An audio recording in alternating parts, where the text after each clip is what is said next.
Arkada şäherniň awa naýfadynaqy Halkara Açylyk Akademiýasynyň binasynyň öňündäki meýdançada bugünkü ajaýyp waka kimim ýakynlaşyp gelen türkmen bedewiniň milli bayramy münasibetli aýdym sala çykyşlary ýaýbanlandyryly. Berkarar döwletiň täze ýamynyň galkynşy döwrüni ýurdumyzda gahrman arkadagymyzyň saýasynda we arkadaly gahrman prezidentimiziň ýol başlygynda amala aşyrýan beýgi işleri şeýlede türkmen bedewiniň gözelligini we şan şöhratyny wasp edýän joşguny çykyşlara giň orun berildi.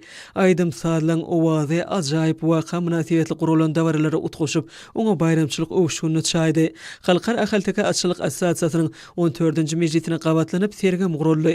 Sergide beýişde bedewlere bagyşlanan şekillendiriş amal haşam halçylyk we zergerçilik sunutynyň eserleri, fotosuratlar görkezildi. Pederlerimiz asyrlyň dowamyny atlaň bu tohumyny döredipdirler we kemilleşdiripdirler. Oň tohum arasylygyny saklap gelipdirler. Ahaltaka bedewleriniň kemil beden guruluşy, gözelligi, ýynamlygy we çydamlygy, azınlyk gılıklary, eýesine wepalygy şeýlede türkmen aşnaatlarynyň, seýisleriniň, seçkiçileriniň ýokary ustatlyk derejesi tutuş dünýäde iqrarnama eýe boldy. Şu ýyl assosiasiýanyň mejlisiniň dünýä meşhur beýişde bedewliň watanynda türkmen topragynyň ajaýyp künjekleriniň birine gurulan täze arkada akyly şäherine geçirilmegine aýratyn many mazmuny bar. Bu ýerde forumyň geçirilýän ýeri bolan awa naýfadynaky Halkara Açylyk Akademiýasy ýerleşýär. Pudow üçin hünärmenler taýýarlaýan bu ýokary okuw mekdebine meşhur seýis zekinli açnasyň ady da qylly. Munyň özi tejribeli halipalary öz işine wepaly ustatlara ýurdumyza goýulan belen sarpanyň suwtnamasydyr. Ýokary okuw mekdebine geçirilen forumyň gün tertibine birnäçe meseleler şolsana assosiasiýanyň ýerine ýetiren işleriniň jemleri, täze agzalary kabul etmek, şeýlede ahaltaka açylygyny ösdürmek we onu halkary derejesinde giňden wagt etmek maksady bilen netijeli işleri geçiren assosiasiýanyň agzalaryny Türkmenistanyň atgazanan açnasy diýen hormatly ady dakmak bilen bagly meseleleri girdirildi. Munun başga-da degişli gurumçylyk meselelerine garaldy. Melim bolşýaly 2023-nji ýylyň dekabr aýynda Ahaltaka Açylyk sunugy we atlary bedemek däpleri UNESCO-nyň adamzadyň madedelmeden mirasynyň görnükli nuskalarynyň sanawyna girdirildi. Munyň özi türkmen açnaatlarynyň we seçkiçileriniň köp nesilleriniň tagallalary bilen döredilen beýişde bedewliň janly sunut eser diýilip iqrar edilmeginiň suwtnamasy boldy. Şuň bilen baglyqda assosiasiýanyň alyp barýan işiniň açylyk ulgamyna halkara hyzmatdaşlygyny mundan beýlegim işçileşdirmek we çäklerini giňeltmek üçin amatly mümkinçilikler açýanlygy belenildi. Assosiasiýanyň agdalary Ahaltaka Açylygyny diňewer öz ýurtlaryna däl, eýsem dünýä meçhörüne giňden wagt edilmegine uly goşun goşýarlar. Mejlisiň dowamyna Halkara Ahaltaka Açylyk Assosiasiýasynyň daşary ýurtly agdasy, Türkmenistanyň atgazanan açnasy, Germaniýadan Jakob Ferzezuch açylyk firmasynyň direktory Katarina Irena Anna Margareta Jakob çykyş etdi. Ol şu günler Aşgabatda bolmak mümkinçiligini ören şatlygyny belledi. Türkmen bedewiniň milli bayramynyň türkmen halkynyň özi baý medeni mirasyna agrarlygynyň we aýawly garamagynyň aýdyň suwtnamasy bolup durýanyny ýytaldy. Mehman açnasylygyň we aty sünnäki ýarşylyň köp asyrlyk taryhynyň bardygyny belledi. Olar adamlaryň durmuşy, däp desturlary daşky gurşaw bilen gönüden-göni baglanşyklydyr. Atly sport barada aýdylany bolsa ol ýygyderli ösdürilýär we kemilleşdirilýär. Sportyň bu görnüşiniň aýratynlygy diňewer jogapkärçilik, köpçüliklerini işlemek ýaly häsiýetleri terbiýelemen, eýsem haýwanlary we tebigaty hormat bilen garamaga öwredýär. Şunyň bilen baglyqda Jakob bu ugurda netijeli hyzmatdaşlygy dowam etdirmäge taýýardygyny aýtdy.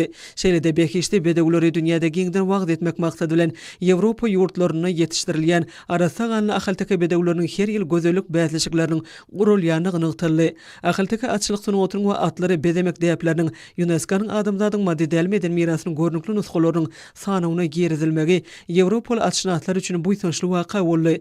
Mehmany Halkara Açylyk Assosiasiýasynyň agdalarynyň hemem öz kärdeşleriniň adyndan hormatly prezidentimizi we gahrman arkadagymyzy şeýlede ähli türkmen açnaatlaryny bu şanly waka bilen hemem beýişde bedewliň hormatyna gurulýan ajaýyp bayramçylyk bilen gutlady.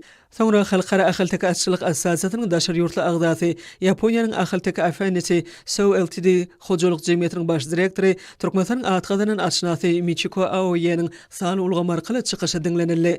Dostlukly ýurdun wekili pursatyn peýdalanyp hormatly prezidentimiz Serdar Berdimuhammedow türkmen bedewiniň milli bayramy münasibetli tüýsürekde utlady we berkjan saglyk uzak ömür ähli işlerine we başlanýyşlaryna mundan beýlegim üstünlikleri arzu etdi.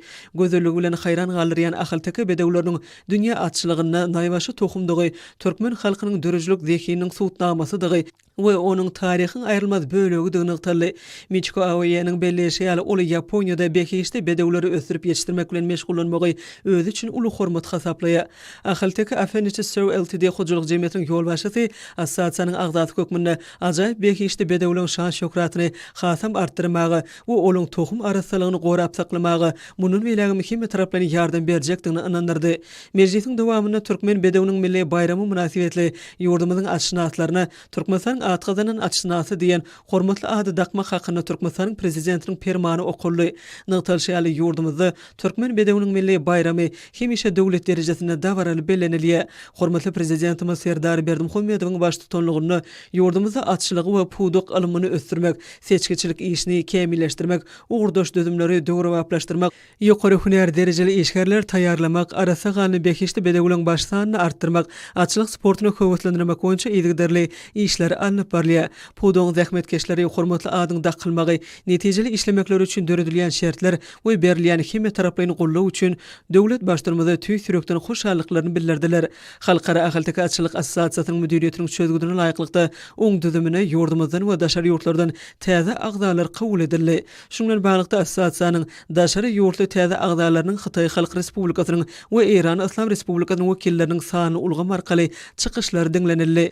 Hytaý Halk Respublikasynyň Shandong Zongy Happiness International Investment Company topornyň baş direktori Yang Weiking öz çykyşynda assosiasiýanyň agdalygyny kabul edilen üçin hormatly prezidentimiz Serdar Berdimuhammedow hoşallyk bildirip, munyň özü üçin uly hormatdygyny aýtdy. Belenşeýle türkmen bedewleri hemişe-de görünür hayran galypdyrlar.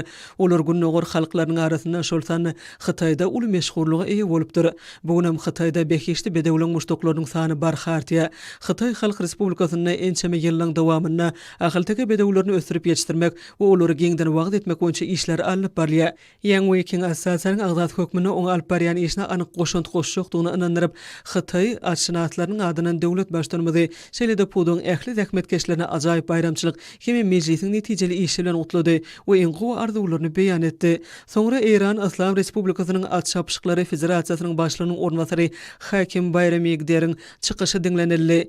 Dostlukly goňşy ýurduň wekili Türkmenistanyň prezidenti, Halkara Ahyltyky Açlyk Assosiasiýasynyň prezidenti Serdar Berdimuhammedow assosiasiýanyň agdalygyny kabul edilen üçin hoşallygyny beýan edip, watany türkmen topragy bolan bekiçde bedewlere tutuş dünýäde gadim döwürlerden bäri ýokary baha berilip gelýänini nykdy. Häzirki döwürde Türkmenistanyň ähli ulgamlarda şol sana açlyk ulgamyny uly üstünlikler gazanýanyny bellenildi. Öz nowatyny assosiasiýanyň daşary ýurtly agdalary ahyltyky bedewleriň dünýädäki şan şöhratyny munun bilen artdyrmak üçin tagalla etjekdiklerini inandyrdylar. Eranyň at çapşyklar federasiýasynyň başlygynyň ornwasary çykyşynyň ahyryna hormatly prezidentimiz ajaýyp bayramçylyk bilen utlap, berkjan saglyk we baý milli mirasy gorap saklamak boýunça alyp barýan asylly işlerini uly üstünlikleri arzuw etdi. Hem türkmen açşynatlaryna iň gowy arzuwlaryny beýan etdi. Mejlisiň dowamyna assosiasiýanyň agdalygyny kabul edilen ýyleşlerimiz hem döwlet başlarymyza tüý sürekden hoşallyklaryny beýan etdiler. Soňra Türkmenistanyň prezidenti, Halkara Ahyltyky Açlyk Assosiasiýasynyň prezidenti Serdar Berdimuhammedowyň assosiasiýanyň nowatdaky 15-nji mejlisiniň geçiriljek wagtyny we ýerini kesitlemek baradaky karary okully. Mejlisiň jemlenene ahyltyky açlygyny ösdürmegiň möhüm meselelerine garalanygy, ýurdumyzyň we daşary ýurtlaryň aşynatlarynyň, alimlarynyň we beýleki ugurdaş hünärmenleriniň netijeli hyzmatdaşlygy dowam etdirmegi, oň ugurlaryň giňiltmäge gyzyklanma bildirýänliklerini tasdiqlandyklary bellenildi. Forma gatnaşyjylary Türkmenistanyň prezidenti, Halkara Ahyltyky Açlyk Assosiasiýasynyň prezidenti Serdar Berdimuhammedow we gahrman arkadamyz Gurbanuly Berdimuhammedow milli we umumy adamzat meden mirasynyň aýrylmaz bölegi bolan türkmen halkynyň açşynatlyk däplerini gorap saklamak, ösdürmek we dünýä ýaymak meselelerinde bergen hemişelik ünsü we gollawlar üçin hoşallyklaryny beýan etdiler.